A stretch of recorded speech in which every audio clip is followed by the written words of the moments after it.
사도행전 16장을 보게 되면 바울과 실라가 빌립보에서 예수의 복음을 증거하다가 귀신 들려 점을 치던 여인의 그 아픔과 고통과 인생의 상처를 깨끗하게 고쳐줍니다. 문제는 여기서 시작이 됩니다. 귀신 들린 그 여인, 고통 가운데 몸부림치며 사람들의 미래를 예언이나 하면서 돈을 받고 살아가던 그 여인의 아픔을 예수의 이름으로 깨끗이 치유를 해 주었는데, 그 여인과 얽매여 있어서 그 여인을 통해 자신의 배를 채우던 그 사람들의 고소와 고발로 빌립보 감옥에 갇히게 됩니다. 바울과 실라는 얼마나 억울했을까요? 내가 점치던 여인이 모은 돈을 빼앗은 것도 아니거든요. 내가 점치는 여인의 영업을 방해한 것도 아닙니다. 그 사람에게 몰려들은 수없이 많은 사람들을 다시 돌아가라고 영업을 방해한 것도 아닙니다. 그 여인을 고쳐준 것뿐입니다. 예수의 이름으로 기적을 행했던 것뿐입니다. 하나님의 영광을 드러낸 것뿐입니다. 그런데 감옥에 갇힙니다. 아마 바울과 실라는 엉덩이를 맞았을지도 모릅니다. 그리고 성경의 16장을 보게 되면 그의 손과 발에는 쇠고랑이 채워졌다라고 표현합니다.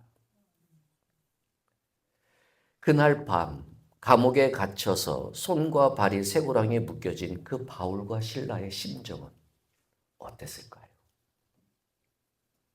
억울하지 않았을까요? 아마 고래고래 소리치면서 내가 무슨 죄가 있어 하면서 사람들에게 난리를 쳤을지 모릅니다. 저 같으면 말이지요. 간수 불러와 내가 어떠한 사람인지 알아? 나 로마의 시민권자야라고 자신의 신분을 자랑했을지도 모릅니다. 그런데 이 사도행전 16장을 보게 되면 참 재밌는 표현이 나와요. 바울과 실라가 기도했다. 무슨 기도였을까요? 왜 새해 첫날부터 이렇게 맹하시지요? 바울과 실라가 감옥에서 기도했대요. 아마 그 기도는 우리와 별반 다를 바 없는 기도였을 거예요. 하나님, 나 억울합니다. 하나님, 나 예수의 영광만을 드러낸 것 뿐이지 않습니까? 나 예수의 이름으로 저 여인의 귀신 들린 것을 고쳐주었을 뿐 아닙니까? 저 여인이 인생의 무게와 삶의 고통에 사로잡혀 있던 것을 예수의 이름으로 주님께서 역사하시어 저를 고쳐주신 것 아닙니까? 주님, 그런데 왜 제가 여기에 있어야 되고 왜 매를 맞아야 되고 왜 손과 발에 쇠고랑을 차고 있어야 합니까? 주님, 나를 자유케 해주십시오. 주님, 나를 감옥에서 벗어나게 해주십시오. 주님, 나를 가지고 있는 저들에게 주님이 얼마나 위대한가를 보여주십시오. 이 기도를 드렸을지 몰라요. 그런데 그 바울과 실라의 모습을 기도했다라고 표현하면서 바로 이어나오는 것이 뭐냐면 찬송하더라라고 나와요. 바울과 실라가 감옥에서 기도하고 찬송하더라. 기도는 우리가 일반적으로 생각하는 이런 기도를 했을 거예요. 그런데 그러한 간절한 기도 이후에 드려진 것이 찬송이라고 구별되어 나와요. 기도와 찬송이 나뉘어져 나와요. 도대체 여기서 말하고 있는 바울과 실라가 드린 찬송은 무엇이었을까? 내 마음의 평안과 내 마음의 위로를 얻기 위해 흥얼거렸던 노랫소리였을까? 지금 두려운 상황과 지금 막막한 상황 속에서 그저 하나님의 이름을 부르며 내 삶에서 조금이라도 위안을 얻기 위해 흥얼거렸던 노래였을까? 그런데 더 웃긴 건 뭐냐면 이 바울과 실라의 찬송 소리가 감옥 전체에 있는 죄수들에게 다 들렸다라고 사도행전 16장은 표현해요. 그러면 그들이 그토록 불렀던, 외쳤던 찬송이 무엇이었을까? 시편에서 주제는 하나님을 찬송하라입니다. 여호와를 찬송하라입니다. 저를 쳐다보십시오. 질문의 시간이겠지요. 찬송이 아이고 주여. 찬송이 뭘까요? 시편을 우리가 수요일마다 강의를 해서 지금 109편도 이번 주면 끝나는데 제가 그 찬송에 대해서 여러분들에게 말씀드린 게 몇 번이나 돼요. 찬송은 하나님을 높여드리는 거예요. 하나님을 높여드린다는 의미는 뭐예요? 하나님이 원래 계셔야 할 자리를 내가 그 하나님을 모시는 것이 하나님을 높이는 거예요. 즉 바울과 실라가 간절히 지금의 상황을 놓고 기도한 후에 찬송을 했다라는 것은 하나님이 자신들의 인생의 주인이심을, 하나님이 이 모든 상황의 주관자이심을, 하나님이 이 모든 일을 통해서도 당신의 뜻을 이루어 주실 유일하신 분이심을 고백하고 있는 거죠. 즉 찬송은 바울과 실라 자신에게 하나님은 어떠한 분인지에 대한 분명한 믿음의 고백과 그분의 자리매김을 고백하고 있는 것이 찬송이에요. 기도만 했다면 결과론적인 얘기지만 어쩌면 바울과 실라가 갇혀있는 감옥의 터가 흔들리지 않았을 수도 있어요. 간절히 바라고 소망하는 것으로 끝났다면 그들의 손과 발을 사로잡고 있던 쇠고랑이 풀리지 않았을 수도 있어요. 기도만 하고 끝났다면 매를 맞아서 걷기조차 일어서기조차 힘든 자신의 몸이 그대로 누워 있었을지도 몰라요. 그러나 그 기도를 하고 난 후에 비로소 하나님은 내 인생의 주인이시고 하나님은 이 모든 일의 주관자이시고 하나님은 나를 통해 당신의 계획을 이루실 분이심을, 내가 생각하지도 못할 만큼 크신 분이심을 고백할 수 있는 그 찬송이 있었기 때문에 감옥의 문이 열리고 손과 발을 가두었던 쇠고랑이 풀려지고 모든 죄수들과 함께 그 간수조차도 세례를 주어 예수를 믿게 되는 놀라운 기적을 행할 수가 있었던 거죠. 이게 바울과 실라의 찬송이에요. 이게 우리가 드려야 할 찬송이에요. 그저 내 마음의 허함을 위로받기 위해서 노래하는 것이 아니라 그저 내 인생의 무거운 짐에서 위로나 받기 위해 흥얼흥얼거리는 것이 아니라 그저 지금 내게 막막하고 힘들고 넘지 못할 산과 같은 위대한 것과 큰 것들이 가로막혀 있을 때 어쩔 바 몰라 주께 도우심을 바라는 노래가 아니라 하나님은 창조주이시고 하나님은 나의 주인이시고 하나님은 살아계신 주님이시고 하나님은 능치 못할 것이 없는 하나님이심이 원래 하나님의 자리에 하나님을 모시는 내 인생의 고백이 찬송입니다. 바울과 실라는 그 감옥에서 그 사로잡힌 자리에서 이 신앙의 고백을 하고 있었던 거죠. 자, 오늘 우리가 읽은 본문을 볼까요? 시편 107편은 바벨론 포로 시대 때 지어진 시편으로 알려져 있습니다. 여러분, 바벨론에 포로로 잡혀갔어요. 모두가 다 포로로 잡혀간 것이 아니라 왕들, 왕의 자식들, 그리고 고관들, 그리고 고관의 자식들, 똑똑하다 불려지는 어린 아이들, 그러니까 이스라엘에 있어서 쓸만한 모든 사람들은 다 잡혀갔어요. 죄송한 표현이지만 별 볼 일 없는 사람들만 유다 땅에 남아있고 웬만한 사람들은 다 바벨론으로 잡혀가 그들을 식의 이름으로 바뀌어지고 그들의 교육을 받고 그들의 우상에게 바쳐진 음식을 먹던 그 시대였어요.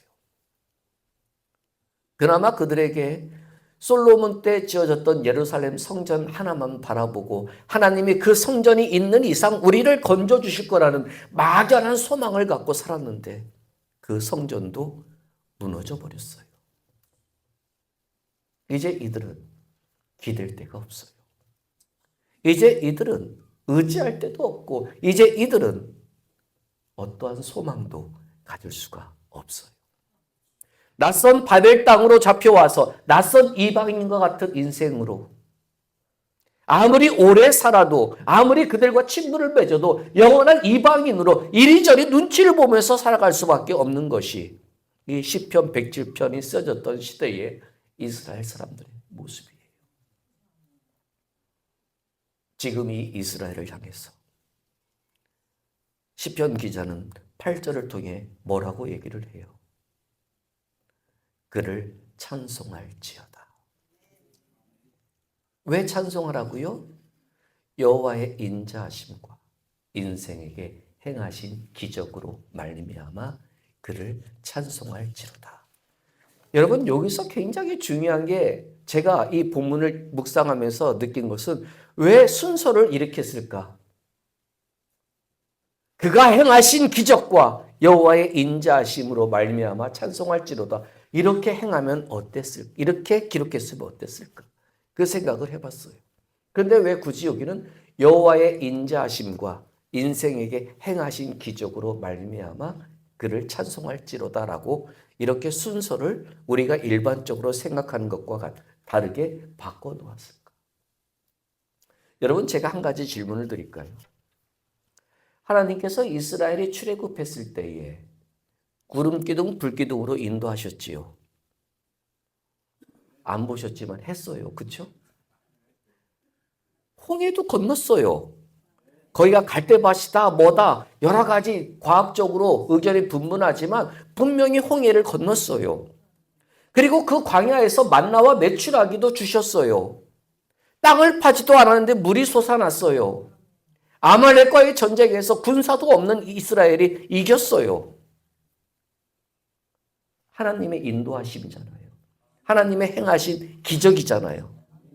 그러면 그러한 모든 일련의 기적들과 모든 일련의 사건들을 통해서 이스라엘이 발견해야 할 것은 무엇이었을까요? 하나님이 왜 그런 기적과 왜 그런 능력을 보여주시면서 이스라엘에게 기대했던 것은 무엇이었을까요?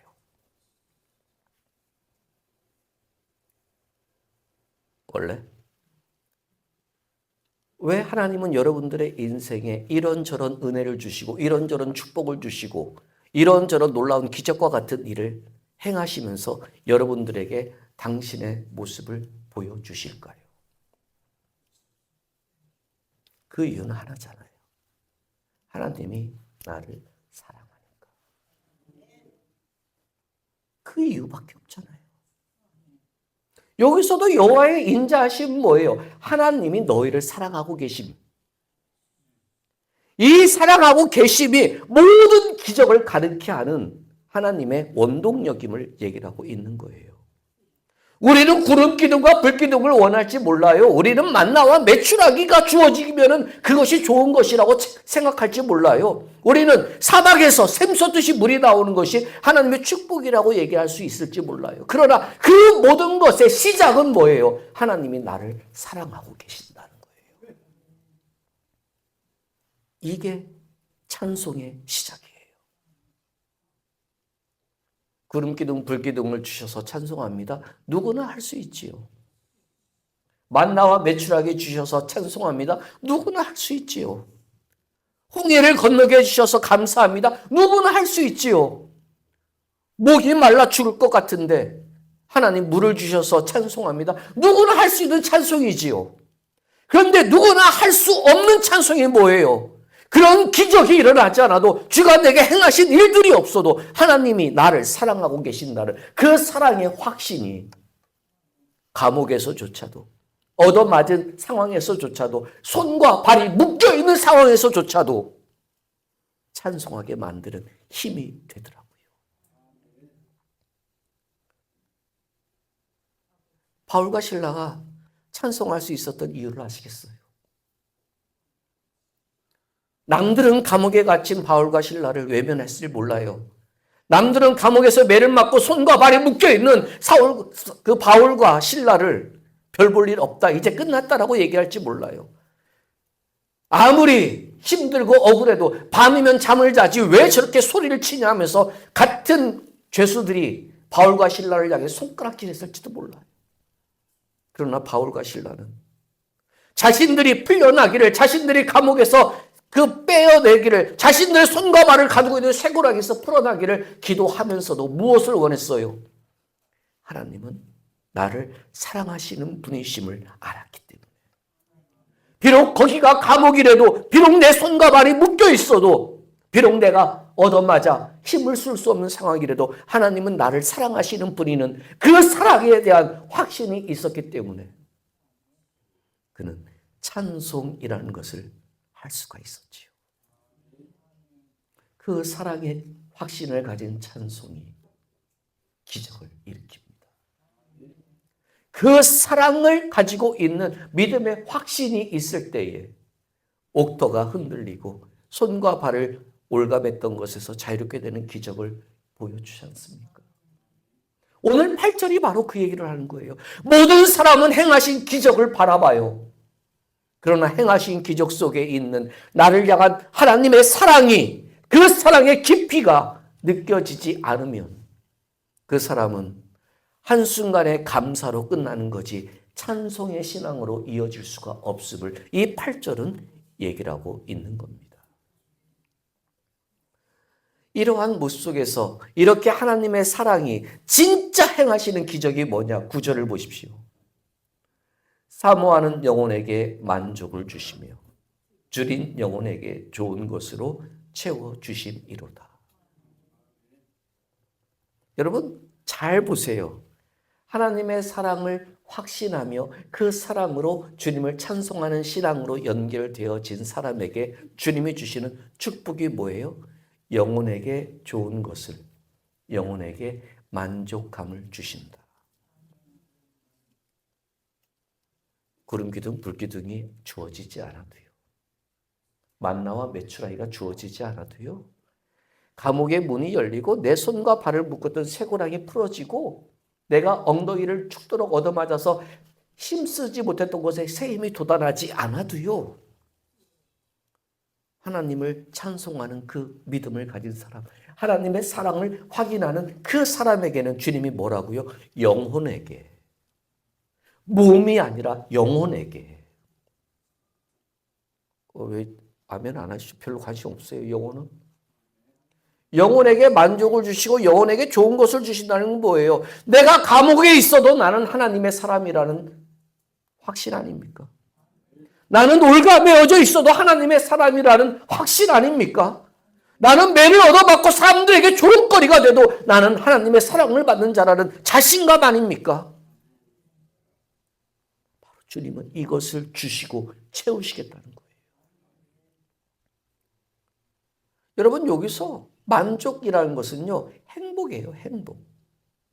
이 만족이라는 것의 단어가 어디에서 쓰여졌냐면 여러분, 가나의 혼인잔치 때 아세요? 물을 포도주로 바꾼 사건이 있죠? 거기에 어떤 표현이 나오냐면 하인들에게 예수가 명령한 거 있어요. 항아리에 물을 아귀까지 채우라. 기억나세요? 아귀까지 채우다라는 말이 만족이에요.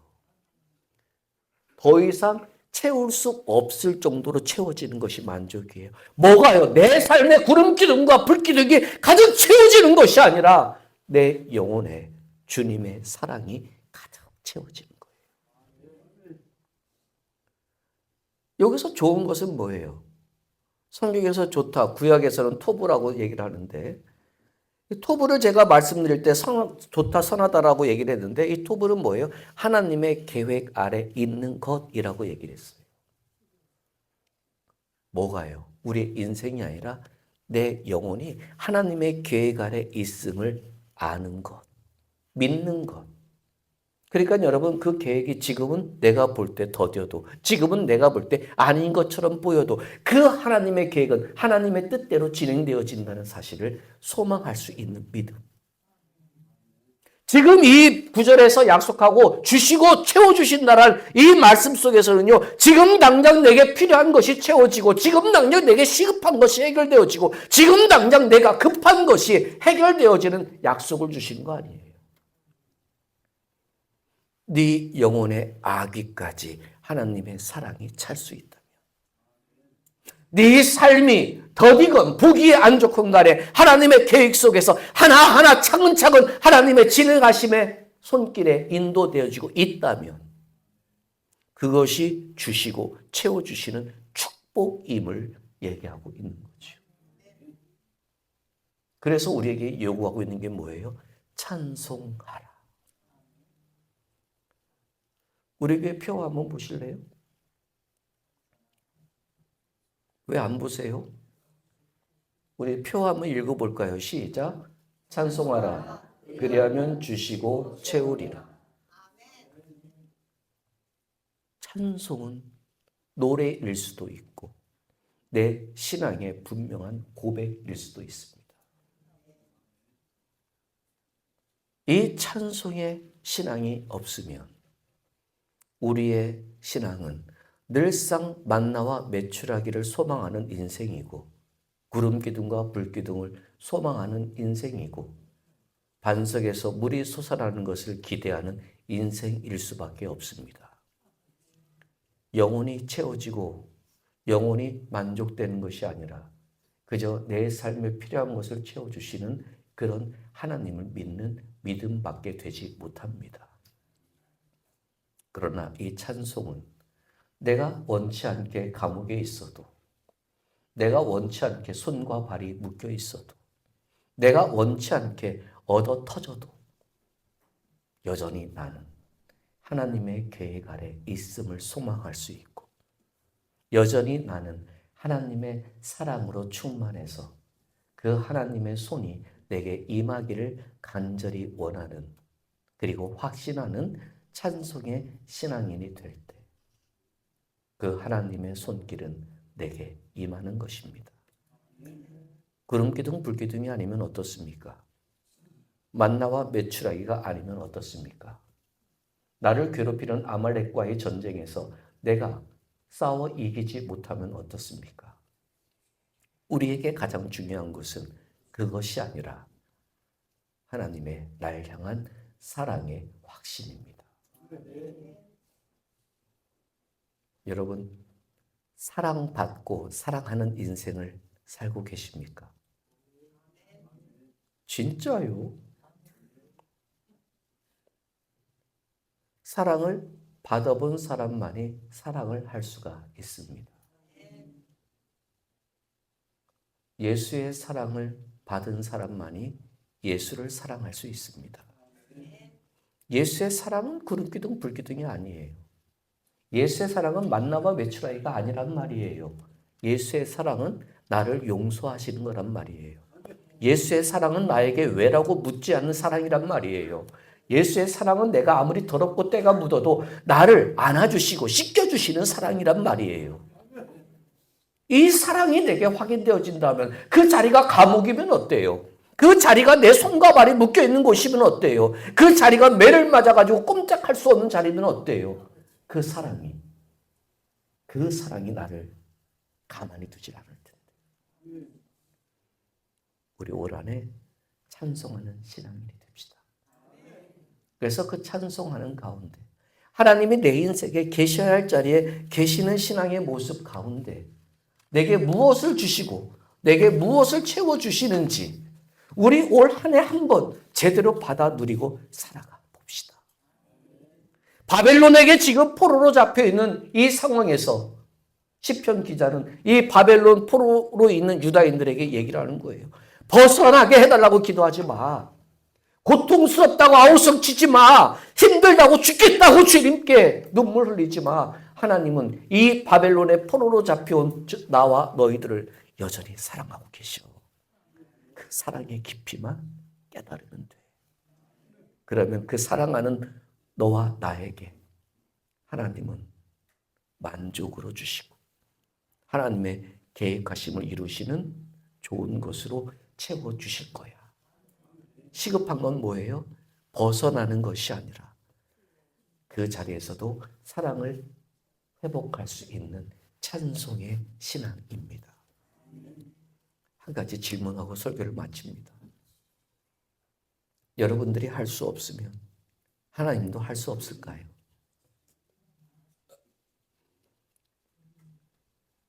여러분들이 무서워하면 하나님도 무서워하실까요? 여러분들의 머릿속에 계산이 서지 않으면 하나님도 그 일을 포기하실까요? 저 심각하게 드리는 질문이에요. 그런데 우리는 그렇게 하나님 생각해요. 하나님을 원래 하나님의 자리로 모십시다. 나는 못해도 하나님은 하십니다. 나는 계산이 서지 않아도 하나님은 계산을 뛰어넘어 하십니다. 나는 두렵고 무서워해도 하나님에게는 두렵고 무서울 것이 없습니다. 이 하나님을 하나님의 자리에 모실 때 비로소 구하는 기도를 하다가 찬송의 신앙으로 깊어질 수 있고 그 찬송의 신앙 속에 하나님의 사랑을 확인케 하시는 영혼의 만족과 영혼에 채워주시는 그 은혜 속에 자리는 여전하지만 다시 나를 일어설 수 있게 만드시는 그 하나님의 은혜가 내게 임하는 것입니다. 올 한해 우리 그런 교회가 그리고 그런 우리 믿음의 식구들이 될 수 있기를 주의 이름으로 축원드립니다.